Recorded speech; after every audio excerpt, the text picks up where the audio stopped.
you train to be strong and have energy, usually the body will go to a weight that is somewhat healthy for your frame. But when I think of fitness just for getting lean, that's when I do get really obsessive and I can tell I'm going back into those patterns. I'm like, no. Lift today because it feels good and you have energy, not because you need to look a certain way. Wellness should not be about deprivation. Wellness should be about feeling really good and having great energy.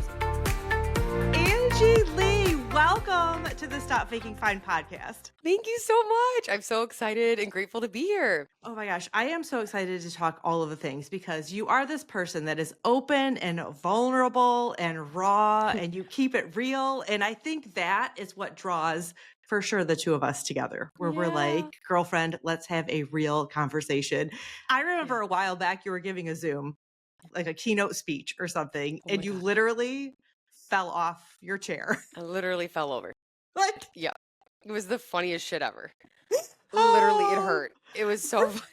But you recovered from it so quickly. And let's go back for a minute for those that have not been following you or stalking you like I have over the years, right? And by the way, if you're not following her, run to Instagram right now to @Angie Lee Show and click follow. But let's go back to the beginning. So you were a college dropout and a corporate burnout turned wellness advocate and entrepreneur. What is that story in 20 seconds or less? I was gonna say, oh my God, I'll give it to you and I'll give you the Cliff Notes version of it. Always knew that I was not going to have a corporate job. Always knew I was super unemployable. I was obsessed with health and wellness in college. And I started a health and wellness blog. I would blog literally while I was in class. I was in a chemistry class. And I would be responding to my few followers on the side on my little laptop under my desk so they wouldn't see. Eventually, one of the teachers... So you got an A+ in that class, right? I got straight Ds. Honestly, here's the thing. I would have gotten straight Ds even if I paid attention. So I'm just like, whatever, it didn't matter. But, and then, it was 100,000 in debt from classes I didn't even really pay attention to. So that was hard to swallow. But I would be doing that. What's so funny, a teacher eventually did catch me doing that, which is hilarious. They were like, what are you doing under the table? Are you cheating? And I was like, no, I'm actually creating a blog post. They were like, what's a blog? You're a loser. So I didn't know. I mean, this is 2009, 2010, 11. Like this wasn't a thing. And so when I told my parents and when I was telling my friends, hey, I'm gonna figure out how to make money online, they thought I was crazy. And I really started to become obsessed with, I didn't call it this at the time, but digital marketing. I realized, wait, there is a way to make money online. And I remember I got my first ebook sale from a woman who lived in, I think it was New York, and I was in Missouri at the time. And I remember thinking, oh my God, a stranger who I've never met just paid me $40. And that was it. I was like, game over. If I can get one person to pay me $40, what if I got thousands of people to pay me money one day? Oh my gosh, I'm going to be rich, And I'm like 21 years old and just naive, which I'm still naive, I feel like, and all. I'm just like, let's try it. Let's go. Let's try it. That ebook turned into blogging, which turned into coaching, which then turned into teaching personal development, teaching marketing, hosting events, doing a podcast, doing affiliate marketing, digital marketing, brand deals, starting Soul. I've kind of dabbled in all of it. You've dabbled in everything. Yeah, but it's also not a good thing. Do you want to know why? Yeah, please. Do you like how I'm telling you? Because just like I feel like you could be my mom, so I'm like, hey, I love it. Yes, you let's like do my it. hot young mom, but you know what I mean. Yeah. I'm like, I'm 34, and it's like, now what though? Do you know what I mean when you've done too much too soon? My therapist is like, oh, I'm like, what do you do when you did it? Like, I don't know now what's next because I feel like, so when I say this, people I kind of like, ooh, that's so cool. I'm like, no, it's not. Because It's now not. I'm like bored with everything else. Right. Because you need to wake up and have purpose and excitement to get out of bed and like go do the thing. And if you lack that purpose and drive, then you're like, okay, what am I doing? Okay, so I have a question. Yeah, so I don't totally lack it, but you know what I mean? I just think it's funny when people say, oh, you've tried it all. I'm like, yeah, partially because ADD and partially I think because I felt like, oh my God, I need to be successful. I need to make millions of dollars before I'm 30. Right. And now I'm still young and I'm like, oh my God, I went too hard too fast. Like now I'm in the what's next season and that's very interesting to be in. But yeah, that's been my Cliff Notes of entrepreneurship. I love it. I love it. So what was the title of the first downloadable book that she paid $40 for? What was the title? It's hilarious. I think one of them, literally, you're going to die. This is so cringe. Okay. It was called Pizza and Squats, okay? And I wanted to teach women how they could eat pizza, but still be fit and have abs. And so I had a book all about eat your pizza, have your sweets, but you also can need to do some out squats and lift weights and do squats. Oh my God, it is so cheesy. I can't And even this is in what year? What year was that?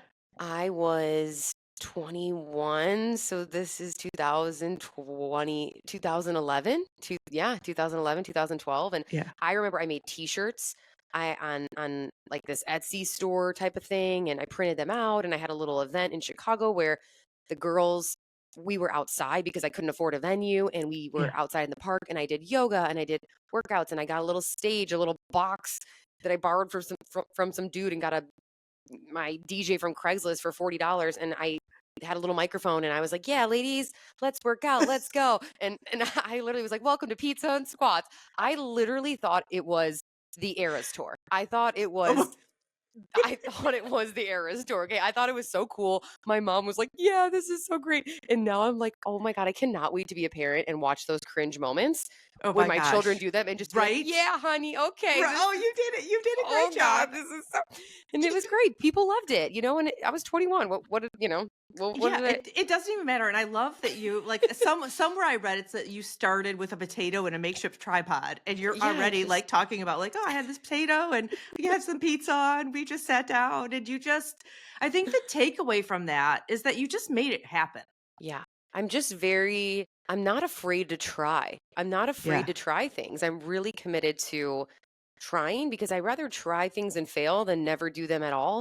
And I think that I think any entrepreneur has that part of their brain that's yeah, just, you could say working or not working, where I'm just not afraid of a lot of failures. I'm yeah, not afraid to lose money. I'm not afraid to try things. I'm not afraid to put myself out there and look stupid. yeah, I'm more afraid to not do anything. So I just try random things. And after trying and failing and trying again, whether it was products or speaking or events or yeah. podcasting or anything, it's come together, but after a lot of awkward moments for sure. Right.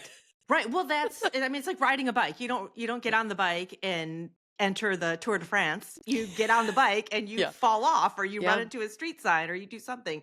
But I Yeah. think for most women, you're an anomaly because most Mm, women are afraid of not doing it right or not being perfect or not having it. So mm. to the woman that's listening that is like, what are you talking about, Angie? I am definitely would rather not spend the money. I'm afraid of spending the money and having it fail. Like, what encouragement do you have for her mindset? Yeah, I think you have to be realistic and know yourself and have massive self-awareness. And I don't expect everyone to want to burn the boats. I don't think that's necessarily always the best plan for everyone. Yeah. I think if you're a little crazy and you have that personality, awesome. I was also 20, Right. 21. I mean, you have to realize most of these years where I was in massive college debt, taking these risks, trying these things, 19 to 24. So those were my years to be broke. Those were my Yeah. years to live off of not a lot. And Pizza. my pizza and my gluten-free pizza and my rent. I mean, what am I paying for then? And I remember saying to myself, which is so funny now, I remember thinking, man, when I'm really old one day in my 30s, God, Right? now I'm like, what? I'm just starting. But I remember thinking, man, when I'm old one day and then I can worry about it. But right now, Yeah. these are my years. I don't have kids yet. Like I do think those are the years, especially if you are a 20-year-old listening. Do the crazy thing now. Do it Yeah. now. Like I didn't have a mortgage and kids and a family and these things to worry about. And so that I have to give that disclaimer because I think if there is a woman listening who does have those responsibilities, I understand it's scarier to say, hey, go out there and start your side hustle and maybe lose everything. I don't think that's Yeah. realistic or smart. No. I always say to at least do what makes you feel somewhat comfortable enough where you have obviously food on the table, you're taking care of your family, Hmm. and then also adds a little bit of, okay, this is something that I'm nervous to do, but I'm passionate about. So I think you can Right. hold both. I think you can hold the feeling of you have enough security to at least pay your minimum bills, and then also you're leaving a little bit of Yeah. room and time for pursuing your passion on the side until you can eventually maybe leave that career that you hate. But I don't think this means you have to quit your 9 to 5 job tomorrow, No. but you can eventually replace it. I mean, I worked random side jobs until I got to the point where making money online replaced that. It wasn't overnight, even me Hmm. doing it that young and not having all those responsibilities. So I do think that I always think of my future self. I always think of me, and this might be helpful for some women. I think of myself 90 years old, just Yeah. saggy titties, and just they're down to my knees, and I'm just sitting there like, wow. what did I do with my life? Yeah. So And I, you have to reflect back on that and be positive. And I love, okay, so for those of you that's what I think of. for those of you that don't know Angie really well, like I love the conversation where even your Instagram bio says small tits, big heart. Yeah. Like it is just your language. And I think that that is your language a little bit because you had breast implants and then you took them out, right? Like if we give Yeah. the backstory for why that's kind of your go-to comedy hour, a little bit. Yeah, I guess so. It's funny. I've always said calm your tits. I've always Yeah. talked about tits and boobs, and it wasn't until 2018 that I got my breast implants removed. But it is Mhm. ironic that it does match up to that, and now I have merch and a cute little mug and stuff. But yeah, originally that wasn't the intention, but now people are like, "Oh, it's because of the breast explant, right?" Yeah. And I'm like, "Oh, wow. Yeah, I don't know. I've just always said calm your tits." Yeah. Yeah. I mean, I think that that's like such a Yeah. hilarious Yeah. phrase, but Yeah. also like you had those, oh my gosh, this conversation's going in so many like I love amazing it. ways. But like you did have, like, I did want to ask about like having your breast implants removed. Like, what was Yeah. that journey? Yeah. Why? And how are you now? Yeah, it's been wow, has it been 5-ish years? It was on the 4th of July, 2018. So Mm-hmm. it's been a while. I got them when I was 19 years old. I was competing in bikini competitions and doing fitness modeling. I was Yep. always an athlete. I was always very muscular in shape. And some girl at the gym one day was like, "Hey, you want to do a bikini show?" And I was like, "Sure. What's that?" I Sounds didn't real great. sounds fun. You just put a Yeah. bikini on. Like, what is this? Little did I know that it became this whole. It honestly became a very unhealthy obsession where I was Yeah. severely dieting, overtraining.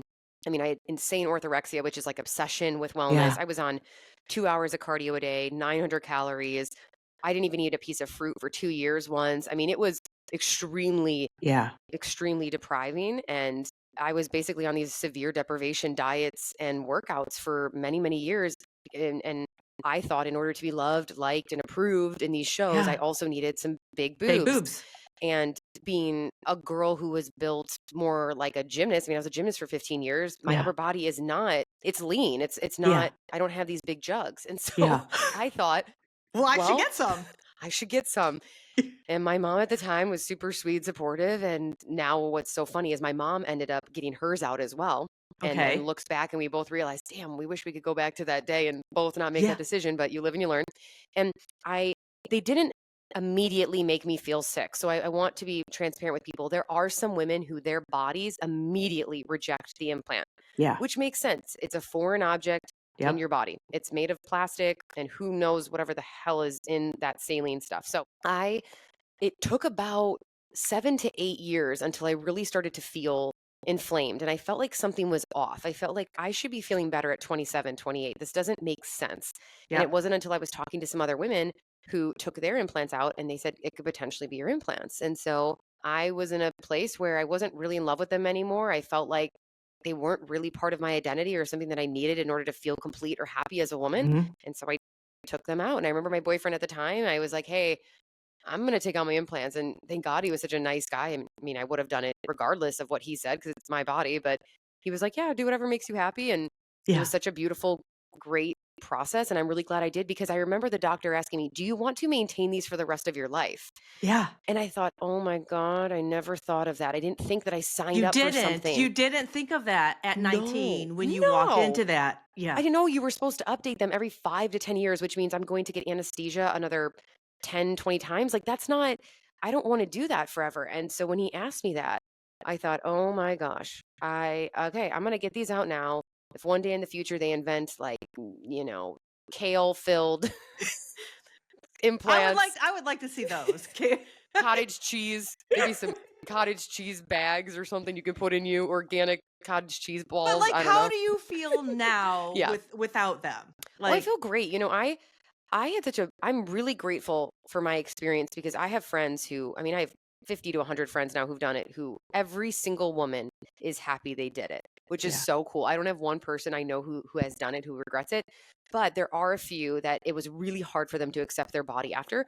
I Yeah. am so grateful. I had such a great experience with finding body love and body acceptance Mhm. after. I really accepted my more athletic upper body and I really felt more like me. I felt home. Yeah. I woke up from surgery. I remember my mom was there, my ex-boyfriend, and I looked at them and I said, oh my gosh, it's me again. I feel alive Yeah. again. I feel like I can breathe. I feel like I can hug people. It Yeah. feels like these You can hug bricks are people and off your not have like chest. These books between you. Yeah, Yeah. it felt so freeing. I could sleep and roll over and I could sprint and run and jump without these bags hitting my face. It Yeah. just felt so great. So for me, it You felt loved it. like one of the best decisions I have ever made for my health. And I am so happy. I have not had one day of regretting it. Now, after children one day when they're saggy, I don't know what I'm going to do. I'm hoping that there'll be a The healthier kale-filled alternative, ones, the kale-filled the, ones. the Are you cottage gonna cheese ones. So, That's what you need to do now. Like we've solved all the problems, Angie. We've solved all the problems and we're only 15 minutes into this conversation. cottage cheese implants. I mean, listen, they'll be a little like saggy and crunchy looking, but they will be organic. They will Yes. be And prime, and ladies will not get sick from them. It's no microplastics. Like it's amazing. Kale they're and going to be cottage amazing. cheese. Here we go. So I don't know. I'm going to cross that bridge when I get there, but I'm really grateful I did it, and I really hope that my intention is to not shame or make any woman feel bad who has them, Yeah. or to tell her what to do, but just think about it. At least think about your plan with them. Look into it. Look up breast implant illness. Look up the Mhm. Facebook groups. There's hundreds of thousands of women now in these groups. I don't. Mhm. These women in these groups, there's thousands of them. They don't. They're not being paid to be in there and talk about what these implants are Right. doing. So I do think there is something to it. I don't think you have to be a rocket scientist to realize that a foreign object sitting in your Yeah. warm body at 98 degrees for an extended period of time is probably not good for your immune Right. system. I Right. mean, I don't need to go to medical school to know that. So, yeah, I am a fan of, listen, if you're going to do it, have a plan of how long, and just be honest with yourself. If you're starting to feel like shit with them, or you have any autoimmune issues, Yeah. or if you are immunocompromised if you are immunocompromised at all, do not get implants because your body is already trying Mhm. to heal every single day just to live. So if you are in a Mhm. really healthy state where you're thriving, maybe add in that variable. But that's the way I see it. If you're not already super healthy, Mhm. I don't think getting a surgery and putting that in you is going to make you feel Mhm. better. So that's my I like thoughts that on it. that's the way you say it. Like those are the same as my thoughts. Like if you are already somewhat compromised and then you're adding in another variable, like let's stop the madness. Like let's Yeah. have a come to Jesus moment where you're like, what are you actually going to try to put your body through? And Yeah. how is that going? Just having the foresight to say, how's that going to work out for you 3, 4, 5 years in advance? Yeah. Um, I am curious, like, so from your bodybuilding days and Yeah. being in these shows and being on these super calorie restrictive diets, fast forwarding 10 years from that, like, how is your relationship with food now? That's such a great question. I was thinking about that this morning actually on my walk because I wanted to do an episode on this soon. You know, it took many years to get to the point where I trusted myself around food. Yeah. Many years. It took about 4 or 5 years for my metabolism to respond again Mhm. and be somewhat responsive. It took years to lose the weight that I gained after shows because anytime you are in a severe caloric deficit like that, you Yeah. put your body into fight or flight. My cortisol was so jacked up, my adrenals were so jacked up, my hormones were Yeah. out of control. I am so grateful and glad I never missed my period though. For some reason my period was always still regular. Oh, that's amazing. I know. I'm so grateful for that, but other than that, I just felt like shit. I couldn't think. I had brain fog. I mean, I was living on like 10 grams of fat a day. I mean, my body Yeah. was pretty much like slowly deteriorating, but I look so ripped, right? And I look Yeah. so good. And people on Instagram are like, yeah, girl, you Yeah. look so good. Little did they know I'm crying in the bathroom because, Right? Like, let's talk about that. yeah, Like, yeah, the emotional roller coaster yeah, that you then go on, because I think every single woman listening has had some experience with dieting. yeah, And I hate the word diet. I hate like talking about calorie restrictions because it raises your cortisol, yeah, because it stresses you out, because you're having to count calories or think about how many things.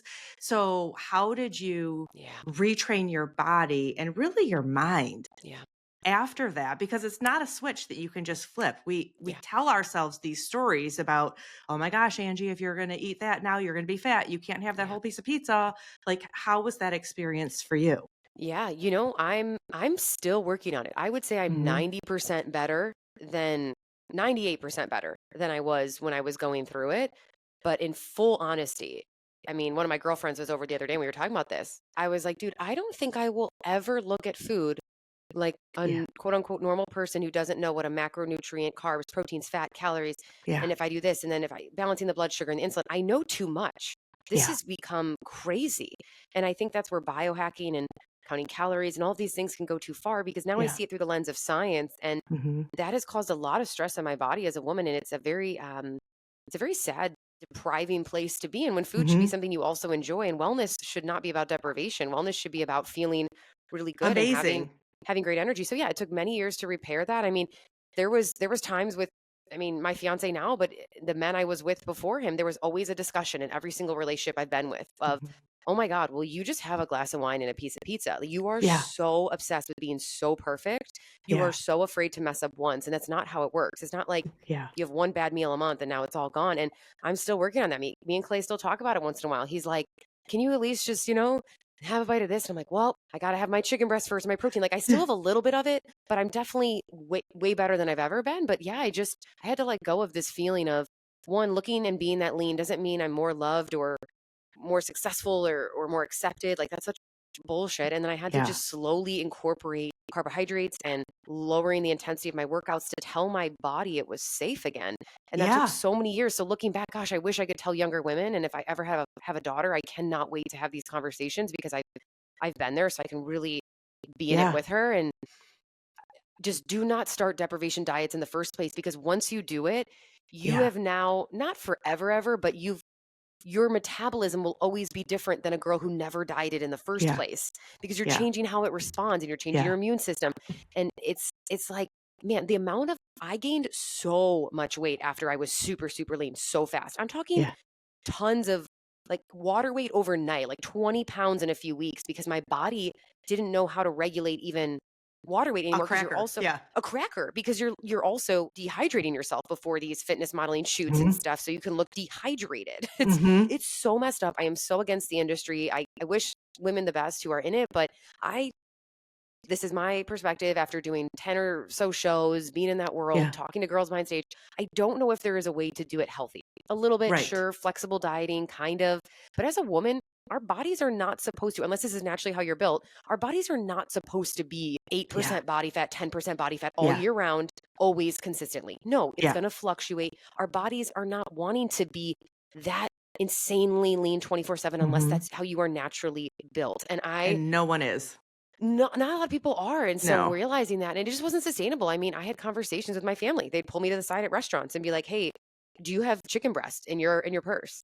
Are Yeah. you bringing food to a restaurant?" I'm like, "No," and I would go in bathrooms and I would eat cold Yeah. chicken breast by myself. Like, that is so sad Messed and up. depressing. It Yes. is, like, even saying it, I'm like, "Oh my god, this poor girl. Oh, that was me." So, I have so much But it compassion for it. is I have so much compassion also because I think every single woman has a relationship. We all have a relationship with food, Yep. and we all can so very quickly, it's human nature to become OCD about it. Like, and once you start to see success with eating a certain way, then you kind of have the slippery slope of like going all in and figuring out how that works. And it all comes back to like your mindset and the stories that you tell yourself and you wanting the accolades, right? We all do. Like everybody wants to hear like, "Girl, you look so good. Like you look amazing. You're Mhm. in the show. You're great." And it's like if you're doing that and you feel truly amazing, that's one thing.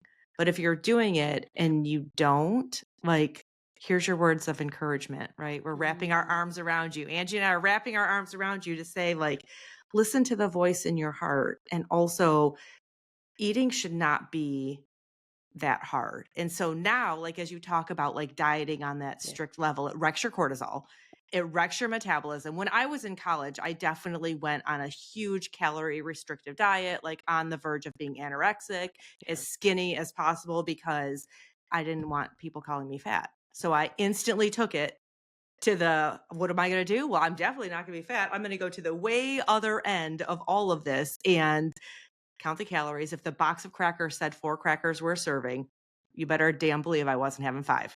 Like I was Yeah. having 4 and that was it. But it's a terrible mindset to be in. And then your, like you mentioned, your metabolism's wrecked, your cortisol is wrecked. And now as you try to come into reality and for your sweet boyfriend saying, Can you please just have a glass of wine and a piece of pizza?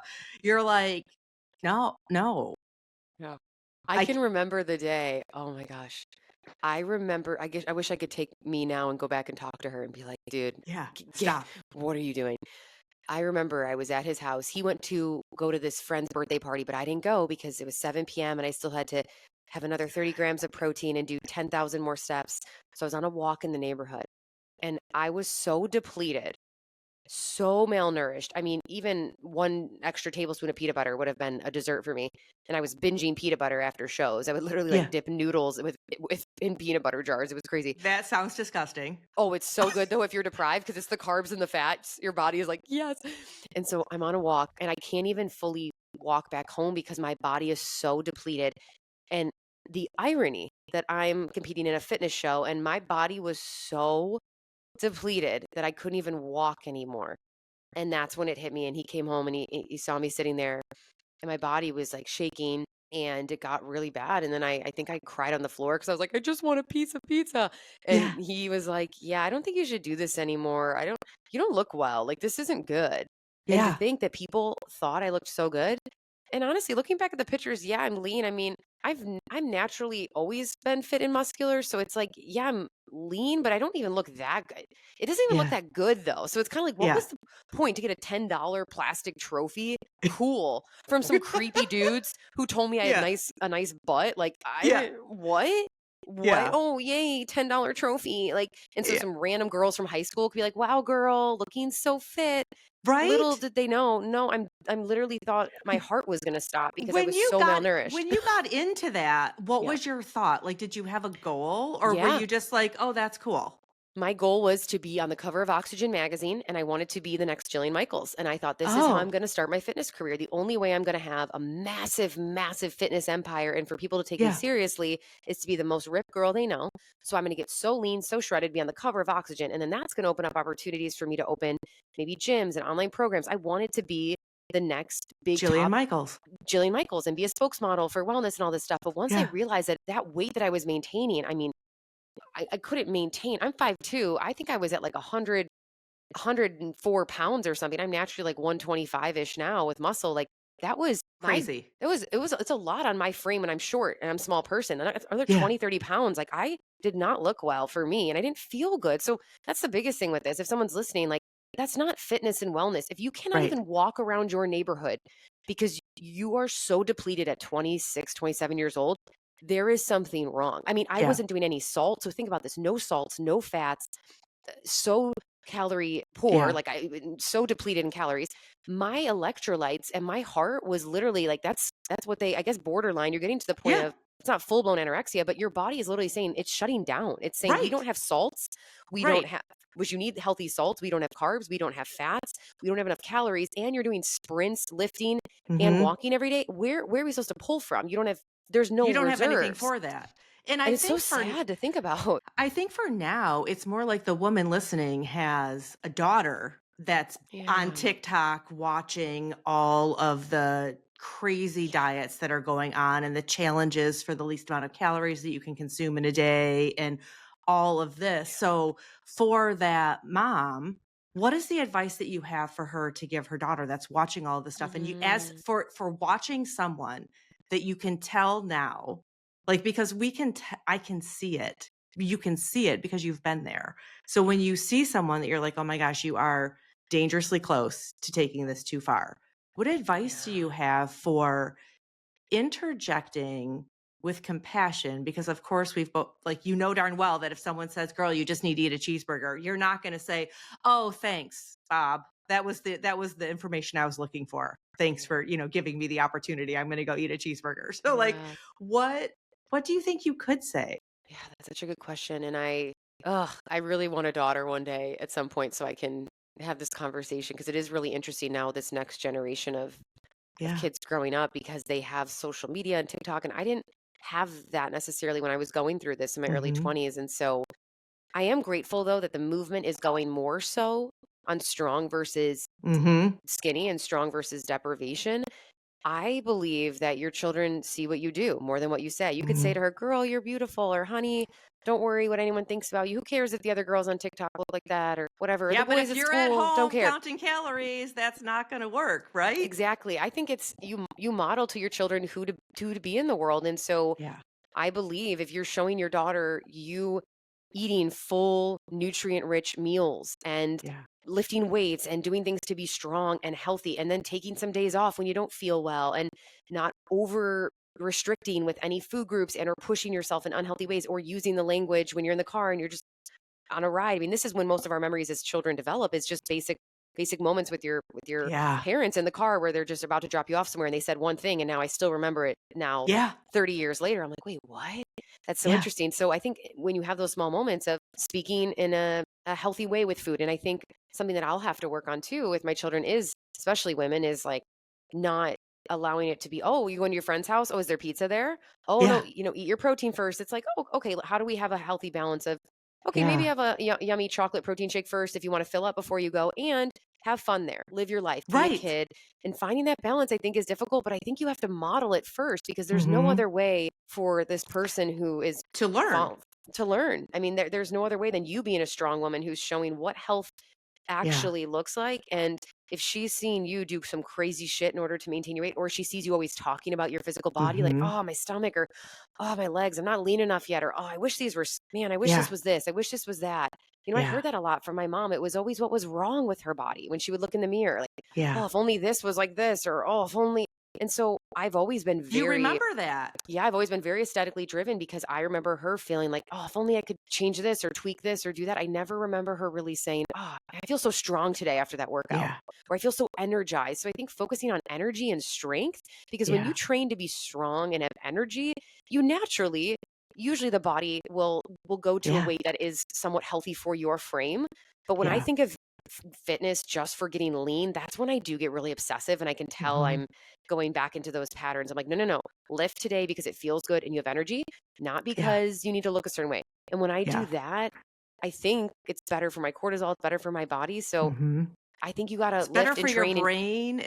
yeah, It's better for all of the things because any kind of exercise, right, is giving us all of yeah, the happy neurotransmitters. You're getting more serotonin, more mm, dopamine, the endorphins that everybody knows, and it helps you to feel better so you show up better. yeah. And even if you're not working out right now, if you can commit to yourself to 5 minutes, 10 minutes, like start somewhere and go small so that you will feel better. I will say that from all of the conversations, like when I was in college, I remember the freshman year, very end of the freshman year, I hadn't seen my parents in like 6 months. My dad came to pick me up and he was like, "Whoa, so it looks like you found beer." And I was like, oh my gosh. Cause like when you gain weight, Wow. little bit at a time, you don't quite recognize. Wow. And it's those words where and I love my dad and he's amazing and he would do anything for me. And it just is one of those things that was one comment that made me say, okay, I need to get my butt in the gym this summer. Like Yeah. I have course corrected by allowing myself to have whatever food I wanted, maybe a little bit too far. So let's swing the pendulum back to normal and keep Oh, keep your oh, cortisol and all of your hormones in check. And like while we're talking about nutrition, I have created a nutrition cheat sheet. So if you're listening and you're like, "Oh my gosh, I love this conversation, but I do not know where to start." Go to danalewis.com/cheat sheet and start there. It is a very simple approach to eating that's not a diet, but that will teach you small healthy fats, handful of protein, little bit of carbs, because when you skip the carbs, right, you skip feeding your brain, mm, which is what everyone wants to do when they're dieting. I'm going keto. I'm not going to have carbs, and it is the biggest mistake that you can make for not only cortisol but for brain health, right? I mean, you've talked about not loving a keto diet. yeah. Yeah, it's so interesting when you were saying your dad said that to you because I thought of a moment where my dad did that as well. He said Yeah. something like, "Oh, maybe we should get a gym membership, da da da." And now I'm like, you never, Yeah. especially as the man to your daughter, because that starts her relationship with how she is. That's the first man you love. You're learning Yeah. that's how men talk to you about your body and your worth Yeah. and your love. And I thought it was funny, but now thinking back, I'm like, damn, that probably did some childhood trauma and Yeah. some damage on my ability to think, well, the man in my life isn't approving of my body. He's Yeah. saying that I'm not enough. He's saying that Yeah. I'm not thin enough or whatever enough. Yeah. And I remember I ran to the gym that day because I'm like, oh, I want my dad to think I'm fit, you know. And now I'm like, oh my God, I think men, the best thing you could do if you do notice your daughter put on some weight is, hey, you talk to Let's your go wife for a about it. walk Hey, after dinner. let's do the family walk. Let's do a challenge. You guys want to do a 5K Yeah. for Halloween? You guys want to do this Yeah. fun fitness challenge? You want to start a soccer league? Like find sports, find play, Mhm. correlate movement to play, and then start looking up fun YouTube channels of cooking. Like you don't Yeah. say to your daughter she needs to lose weight ever, ever, ever, ever. Yeah. I mean, unless your daughter is literally on my 700-pound life. I mean, I don't Yeah. I don't But know if you even then, it's funny. I had an episode a few right. episodes ago. I was talking with Elizabeth Benton, and she was saying Mm. that as a girl at 4, her mom was like, "Honey, you need to be on a diet," and she was like, "I was 4." No. And just the damage No. that does. I will drop that episode link in the show notes. I don't remember the number, but You're just 4. having that conversation, and it goes back to what you were saying about everything is an example. As a parent, everything is an example. So if you do notice that someone is gaining weight or maybe could go on a diet, then it's everybody in the house is changing the way that you eat. Everybody in the house is going on an after dinner walk. Everybody in the Yeah. house. And by the way, going on a walk after any meal helps Yeah. your digestion, helps your metabolism. It is the number one thing that you can do for fat loss, weight loss, cortisol stabilization, for lowering inflammation, for nothing bad can happen. Yeah. Only Nothing goodness bad. is coming to you if you just I Yeah. mean, even if you say to yourself, I'm just going to get the mail every day after dinner. Walk to the mailbox, get the mail after dinner and walk back if you don't have time. That is the hands down the Yeah. best thing that you can do. Europeans do it, and I believe it's one of the reasons. There's a few variables. Obviously, their food quality is different, but Right. it's when we went to Italy last year and Switzerland, and I mean, we were walking sometimes 30,000 steps a day, but I Yeah. was eating more carbs than I think I ever have in a very long time. I don't eat cheese and bread like that all day long, and so Yeah. that was very interesting to assess. Oh, my blood sugar was so regulated there, and also Mhm. I was in such a parasympathetic state when I was eating, Yeah. which is very rare too. So it taught me some things about like, oh man, I really gotta Being instill some of calm. this here. But wait, do you have a daughter or just a son? No, Right? I have 3 boys. So I have There's I have 3. I have no Oh, girls. okay, I was like, wait, don't you have a daughter? I was gonna ask what you say to her about these conversations, but you've got boys, No, so I can yeah, hope I can aspire to have daughter-in-laws, but yeah, I have 3 boys that it's that's fun. all been taught at home, like healthy proteins, healthy fats. Oh, you just finished a soccer game. This is what we're going to have afterwards, all the things. Mm, And I do think it's, caught, not taught. And I yeah. absolutely love the opportunity to Mhm. have that conversations around food. But I have another question for you. Oh, well, they're so lucky to have a healthy mom. That's so sweet. I mean, it's amazing, and health and wellness is kind of my jam, and Yeah. I am fit, love running with them, love like what's fun is as they get older, Mm, rather than driving them to soccer fields and watching them play. I don't play soccer, but we're yeah. working out together. We can go to the gym and lift Yeah. together, do workouts together, go running That's fun. together. They're way Yeah. faster than me, but they can pretend. They can pretend. They'll slow down for their mom and we Yeah. can do events together and it's really amazing. Like Yeah. it's one of my most fun moments as a mom is hanging out with them doing Working that. out, getting fit. Working out and getting fit, baby. I Oh love my gosh. that. Okay. Let's talk about faking fine, girlfriend. So you Mhm. and I have had some conversations around Yeah. cortisol and anxiety and depression and Yeah. honestly being the person in the room that needs to be on. Mhm. Like, oh, Angie's coming. She's going to be so fun because Mhm. Angie's going to bring her, Yeah. real, raw, fun self. Maybe she'll fall off a chair. Maybe she'll this, maybe she'll that. But it'll be, no matter what happens, it's Yeah. going to be a good time. Yeah. So, how do you keep it all on track? And when you're struggling, because we both do and we can, when you're like, I'm anxious, I'm this, I'm that, Yeah. how do you keep it on track? Yeah, that's such a great question because I don't think anyone ever asks people that. Yeah. Sorry. Right?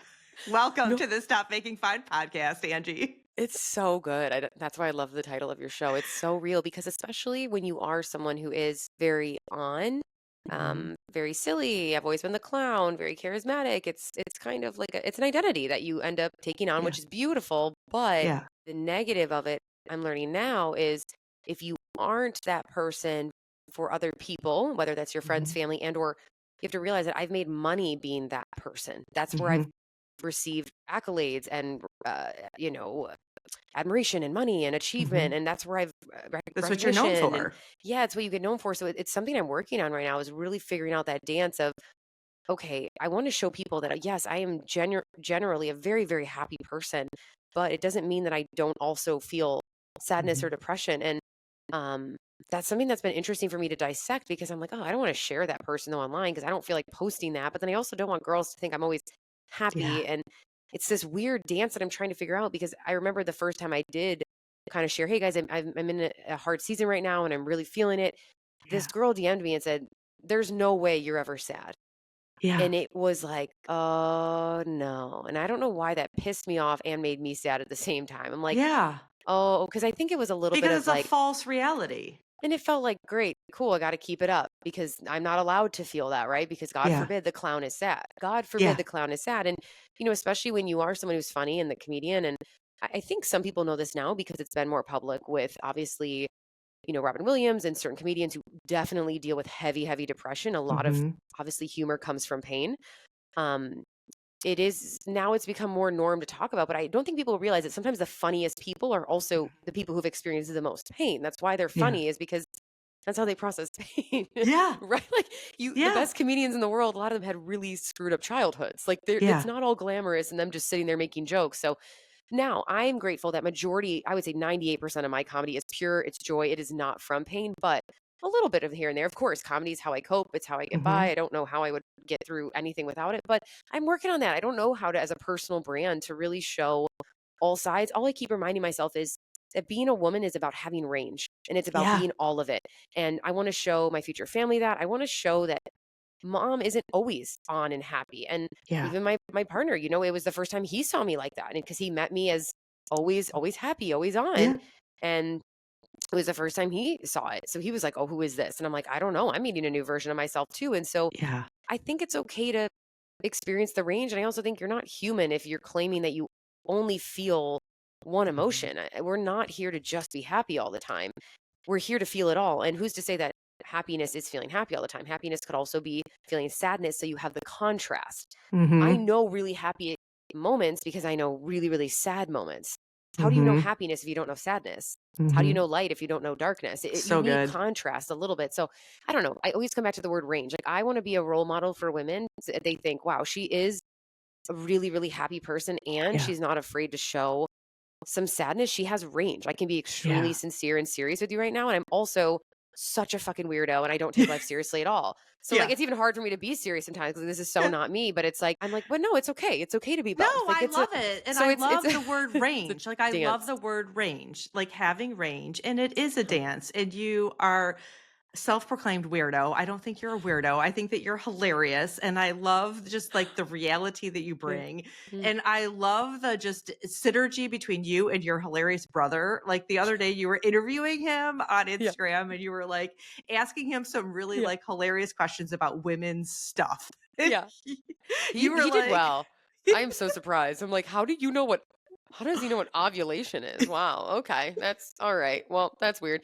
So yeah, I'm just you're asking me this question at such a good time. Like, this is my years of figuring this out. I'm going to be in my Yeah. mid 30s and I'm really starting to come into my maturity and myself, and this is the stuff I'm talking about now with close friends and therapists and my partner and everything. Like, wow, I also can experience sadness. Oh my God, what does the clown do when I'm Yeah. sad? And there's also this really deep fear of like, people pay me for my happiness and my energy. That is Yeah. literally why people pay me. And by pay me, I mean my products, my services as an influencer, as a speaker, as a podcaster. Yeah. So I'm nervous that what happens if I lose it? What do I Yeah. do? I don't have a backup plan. Like, it is a job that's contingent based on that. And to get those messages over the years, which I know people don't fully mean this, but this is how my inner child's taking it.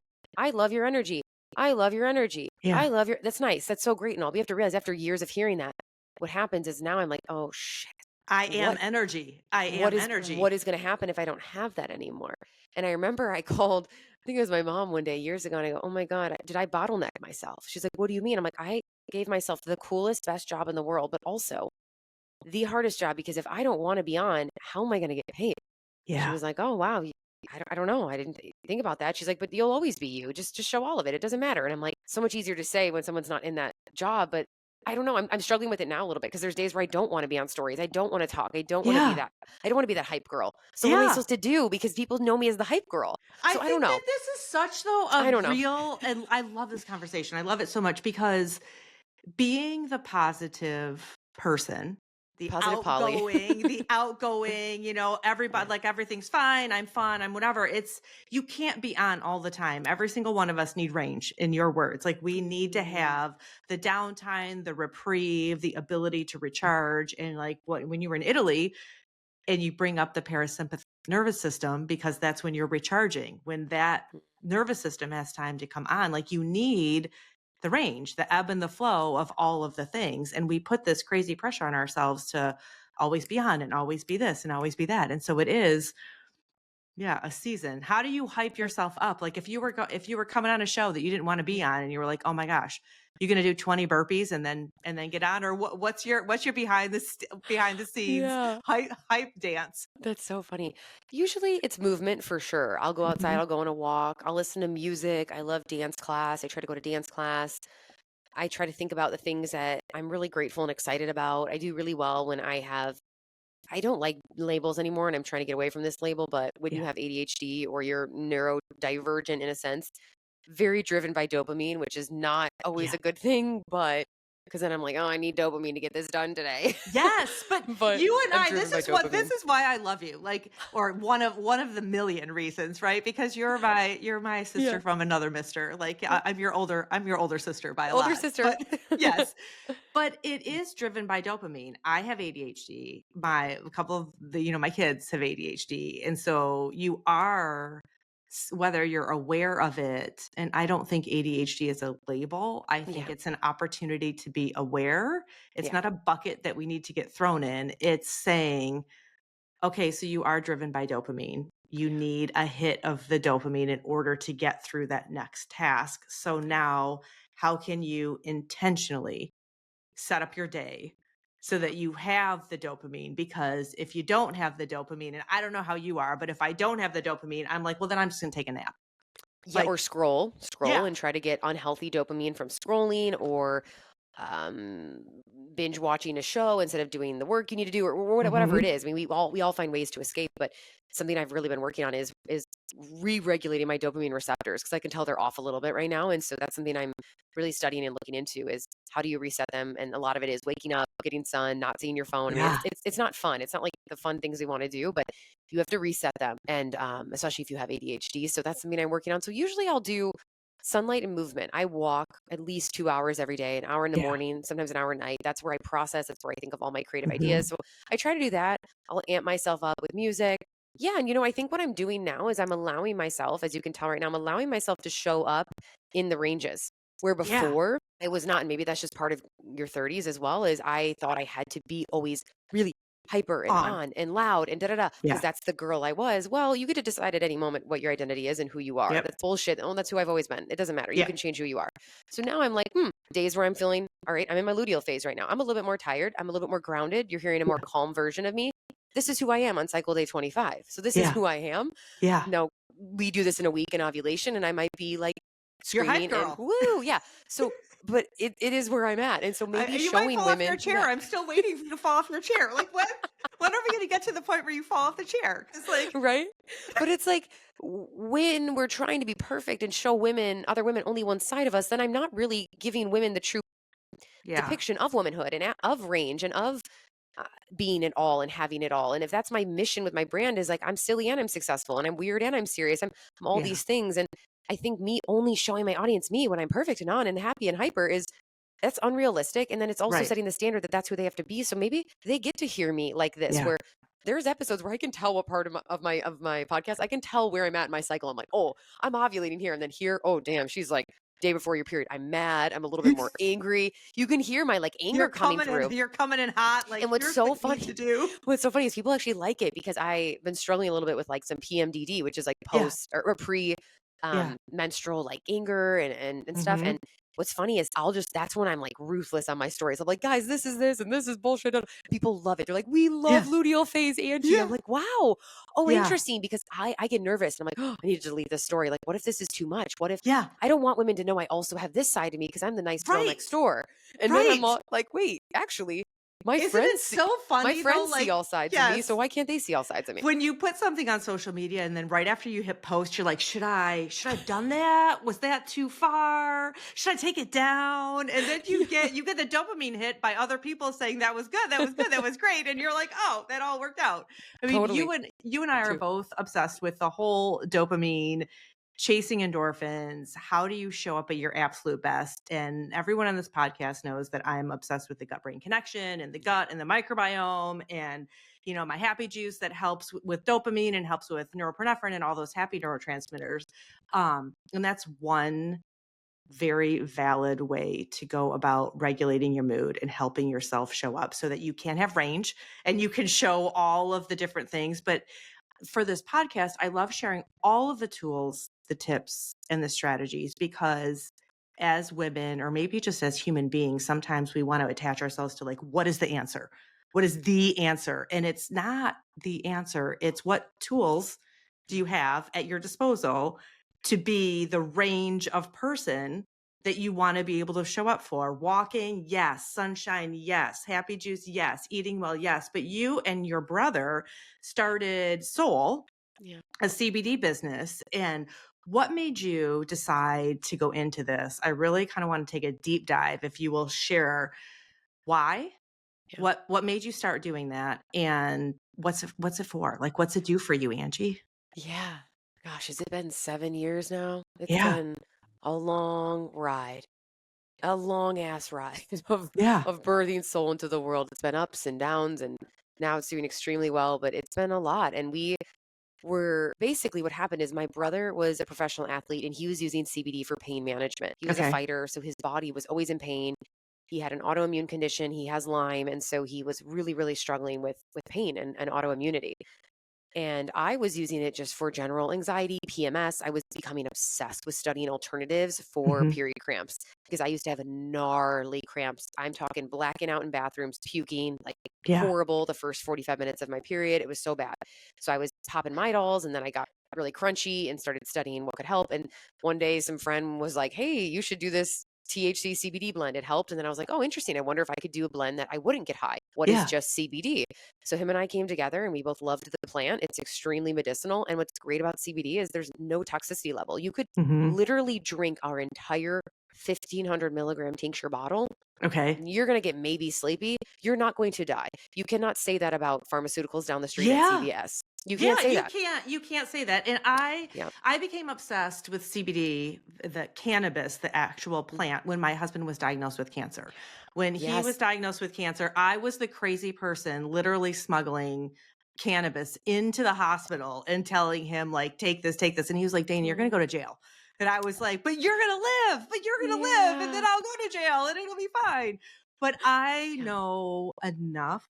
I don't know it. Like, I know enough to be dangerous. Like if that's even a way to put it. So can you share more about the different gummies and what they do and what really made you dive in to like creating this $7 billion company, right? I'm like, God, I wish it was 7 billion. Oh man. 7 billion. What would I be doing right now? Oh like, God. what is it? Isn't it like it's a very successful company. Yes. We are a multi-million dollar company. Okay, 8 figures. multi-million dollars. Okay, whatever. We're not in the billions though. We're definitely 8 figures, but we are not the billions with a B. I wish I was, kind of. Yeah. Actually, I don't. I have no desire to be a billionaire. That sounds really stressful and like more money, more problems. But I mean, I also wouldn't have a laptop or a phone. I'd be living in Tahiti, just chilling. So, right. So there's that. Don't take it off the list. You never want to be done. Don't take it off the list. But I don't want to be done with the race. But what made you stay? Like, I understand like what got you excited about it. Yeah. But you certainly had to learn a whole lot about it, and then keep your ADHD brain invested in staying on track to see it through. And no business is easy to start. So. Yeah, that's such a great question to ask from ADD person too. It's like you get it. So my brother is the CEO, and I always want to be transparent with other women listening, especially if they are entrepreneurial and or are intrigued by founder stories. He is the brains behind that part. I come in and I help with creative and product and Mhm. social media and brand partnerships, and I'm more of a I would call creative director slash poster child for the company. I do Mhm. events. I'm part of the community. I am not running the day to day. I'm not operations. I am not the CEO. Yeah, I am not the CMO either. So we have a whole team now. We have a Yeah. massive warehouse. We have a team. It all started in my spare bedroom. We were packaging every single box ourselves. My mom and one of my best friends would come over and we would pack every single thing, bring it to FedEx. So I have played every single role of this company. Mhm. I have seen the site crash and had to fix it. I have seen, every single product, shitty labels, good labels, Yeah. zero customers, tons of customers. I've seen it all. I've played all the roles, but now, thank God, years and years in, we are at a place now where we have a team, a warehouse, and so I think that's what helps is having the team to stay on track. My brother is not ADD. So he is very linear. He is very one thing at a time focused. I am Mhm. more, I want a few projects and a few different passions to be expressed. Yeah. So that's really what has helped is our teamwork, knowing that he is more of the left brain, masculine, linear, let's get things done. And I am, oh my gosh, I have an idea for us to jump out of a plane tomorrow with gummies. And he's like, oh my God. Like, are you serious? I'm like, dude, we're gonna jump out of a plane with gummies and film it. It's gonna be great. And he's like, no, it's not. We're gonna no. What are you talking about? And so Yeah. those are our conversations. Is I will get on a call and I'll be like, listen, I have a $1 billion idea, and he's like, Yeah. yeah, what is it? And then he'll be like, something weird, you know. I'll be like, we are going to make gummies that help with this and this and this, and then we're gonna add a sprinkle of this in there. And he'll be like, okay, hold on. How much is this gonna cost? I'm like, I don't know. It You're like, doesn't "That's your matter. job. It doesn't It matter. doesn't It's a matter. good idea. It's a Yeah. good idea, and that's what matters. I'm You are the creative director. Listen, that's all yes. that matters is that you're Yeah. coming up with So good ideas." So that's our relationship with I'm an Enneagram 7. If you know Enneagram, he's an Enneagram 3. He's achiever. I am like, is it fun? Then let's do it. So Yeah. even now we're bringing in some more team members and that's my favorite part is to think of the new products because I keep a pulse on our community. I respond to every single one of my personal DMs, not the soul ones. We Mhm. have a gal who helps with that now, but I'll pop in there every few days just to see what's going on. But I Yeah. I take all feedback. If people are like, do this flavor, can you add this? Can you make our Yeah. PMS gummies called Harmony? That was from a bunch of gals in my community who were like, hey, we're having issues with cramps as well. What do you Yeah. take for cramps? So I made a gummy with CBD, chasteberry, B vitamins, magnesium. Yeah. So we take feedback. We're a very community driven, community focused brand. I am always customer first. And Yeah. that's since day one, I am a customer first, product second brand. And everything that I do, I am obsessed with the customer first. I Mhm. respond to every single DM. I ask people questions. I actually give a shit. And then I create products. I I don't love just it. pull products out of my butthole and then expect people to buy them. I'm not like, oh, So, like, from a product perspective, like, if you're investigating making another product, like, what makes you say, "Okay, for PMS, it's a B plus this plus yeah. that." Like, where are the tools that are telling you what to put in that? Yeah, usually I will consult with naturopaths, holistic doctors, holistic nutritionists. We have a bunch of those Mhm. on our team. I'll usually consult with them. That's who I work with personally myself too. And man, when you're a woman who's dealt with really gnarly PMS and you've tried everything under the sun, Yeah. every tree and berry and freaking I would eat dog poop if it took it away. You know what I'm saying? I'm like, cool, frog poop, I'll eat it. Let's Yeah. go. Like if Can you someone freeze literally it? if somebody literally knocked on my door and was like, it's squirrel poop that you have to eat 4 times a day for no PMS, I'd be like, let's go. Like, I'm desperate. I don't care. So, a lot of trial and error, a lot of interviewing experts and getting to, and looking at the research and looking at the research and seeing, okay, these are the top vitamins and Yeah. minerals that women are deficient in that are causing PMS. We know, Yeah. and magnesium Zinc. is Yeah. huge. Magnesium is huge for cortisol. It's huge for It's used everything. for everything. Oh It's my gosh. magnesium and zinc are the 2 things that we are Yeah. almost always deficient in. I And need more zinc. yeah, Shoot. finding oh, it's and selenium, right? Have your Brazil Yeah. nut for today. But Oh, yeah, I getting need to do that. but getting those nutrients in Yeah. is key in our standard American diet. Most people are deficient in them. I love it. I love it. I Yeah. love Yeah. if you're not following the soul gummies, then what's the Instagram handle for that? Get.soul, and then you can go to getsoul.com. And of course, you can message me at Angie Lee Show any questions you have about soul. And we probably have something for you. We just came out with microdosing now, which is crazy. It's blowing up. That was never the intention, but now it's happening. And so we've got a lot of stuff, but our biggest focus will always be anxiety, sleep, and pain Yeah. and PMS. Those are my biggest passions. If I can help women with anxiety and PMS and sleep, game over. I'm super happy. I live for those messages that say, Angie, your gummies are literally the only gummy that I've tried, and I've tried so many of them Yeah. to help me have deep sleep. And sleep is everything when it comes to Sleep health. is sleep. Everything. Sleep is everything. And I love like on the Get That Soul Instagram handle, you and your brother on there, like just make me laugh. Like there was Oh. something that you were like, okay, here's what we're gonna do, and you were like doing this business. You were like, like I can't remember what it was, but you're like, when you jump in the pool, like what kind of a pool jumper inner are you? And you guys were just like cracking up over all the things. And he's like, no, Yeah. Angie, I'm not doing that. I'm not Yeah. doing that. And you're He's like, like, but no. it's so funny. Yeah. Oh my God. Our filming days are so rough because our filming gal will come over, Sarah from our team. She's so awesome. She helps with social, and she'll be like, okay, this is what we're doing. And I love filming off the cuff, and I Yeah. love doing random little skits and stuff. And Mike likes reading a prompter, and he likes reading the script. And I do not, don't give me a freaking prompter. I'm like, Yeah. let's just go and see what comes out of our pie Yeah, holes. you're like, I'm And smarter than that prompter. Like I got mad skills.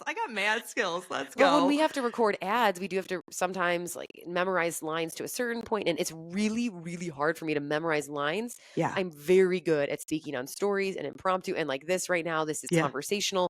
But if you said right now, memorize these 10 paragraphs, I'd be like, oh God, oh God, oh God, how do I do this for this ad? So we have to go Yeah. back and forth. And so it just becomes a shit show. Like if people saw behind the scenes, it is not like, hi, I'm Angie and I'm Mike. Welcome to Soul. It's like, dude, shut up. No, you shut up. No, do this. No, say it again. No, you say it again. And it's just like it takes us like 9 hours to film. And I'm like, Oh my oh gosh, I love it. Do you love working with your brother though at the end of the day? Like is it like a dream job to be able to have this business together? yeah, I think there's pros and cons to working with family. I do think that it's probably healthier to work with your brother than your husband because, I'm not married to him. So I don't, Yeah. at the end of the day, he has You his go own home to life. some other place. Yeah. Yeah, so that's why people are always like, you and Clay should work together. I'm like, I don't know, it's too much. It's too many roles. They have to be your partner, Yeah. and then also the person you work with. And so I do like that it's my brother, so I do like that. But still, I mean, a few days ago we had to have a really hard conversation. I mean, when you're working with money and you've built something really big and equity and selling it, and it Yeah. starts to get really serious. It's not just, oh, are the gummies raspberry or strawberry today? We're dealing with Right. trying to sell this thing. It's a lot of really big conversations around money that's never fun. That's never easy. And that's when, shit gets real and you're like, oh my God, I have to make decisions for my life right now that could really impact my Yeah. future. And that's really scary sometimes. So it's fun. I think I drive him a little crazy. So I think I always have to work on how to, bring it in, Tame Angie down. Tone it tone down. it, tone it down, tone it down. So Calm your tits over there. I Tone gotta it learn to down. calm my own tits. So I don't know. It's a lot. I don't know if we would do one again. We'll see after Soul. I have some. I don't know if I would ever get into physical products again. To be honest, it's Yeah. a whole lot. What makes you But say that? oh man, I mean, if you've done compared to podcasting or live events or Yeah. speaking or doing influencer work or launching courses, that stuff now, I'm like, oh my God, it is so easy compared to a physical product. A physical Yeah. product, you need overhead, potentially investors. You have a huge team you have to hire and fire and manage. That is a Yeah. whole monkey. It is not like, oh, I could just share about something and then sell it and make 99% of the profit. It's like, Right. this is not the same game. And so if you want to start a physical brand, you really got to first make sure you have at least somewhat of a community who would buy that because it costs a lot to start a physical product brand. So Mm-hmm. that's kind of what I mean. I'm just like assessing my cortisol and I'm like, I don't know if I should start another DTC again one day. But if I did, of course, it's going to totally be in the motherhood, pregnancy, postpartum space. And I Yeah. already have some ideas, but then I'm like, oh, do I start a whole other company again? And then I'm going to be stressed with kids. I don't know, but I don't know. That's where if I was to do something, it's going to go into that niche, I think. But I Right also after have to. right after you create cottage cheese Oh breast yes, implants, this is like after yes. that, Oh, after this that. is after yes. Okay, this is Yeah. my next. Okay, cottage cheese breast implants, and then I'm gonna launch like some really cool product for like postpartum moms. Maybe I can partner it. Okay, it's for your postpartum titties when they're sagging. I'm gonna create a bra that has like built-in cottage Kale. cheese, Kale. cottage cheese, kale and cottage cheese packets that make it look like your boobies are nice and Yeah. firm and high again. Get him up there. Oh my God, that is so genius. Yeah, and it's not real. Like once you take your bra off, like they're back to saggy, but it's at least just for the Right, optical it's the illusion. facade. Yeah, It's the facade. It's the facade for when you go out on that date. Oh my That's gonna make gosh. me a billionaire for sure. That's gonna do it. I love it. I love it. I could talk to you for 19 hours. Well, no, we couldn't though because we have fun. ADD, so we can't. Right, We'll right. we'll forget. The ADD is real, and the tips, tools, and strategies, all the things that we've talked about, I think Mm, are amazing. Thank you so much for of being course. on the show. We can Mm. follow you on Instagram. We'll follow get.soul on Instagram. Is there anything else that you would like to where else can we follow you? Yeah, Angie Lee Show on Instagram, Angie Lee Show wherever you listen to podcasts, and Yeah. come say hi, angielee.com. And I'd love to hear from you. Any questions you have on wellness, being weird, cottage cheese titty implants. I mean, Bring I'm it. here. I'm Bring it. just an innovator. Whatever questions you have, you are the ultimate innovator. Your DMs are open. Let's Yeah, have a conversation. I love it. Oh my gosh. Oh my gosh, thank you so much for being here, Yes. Angie.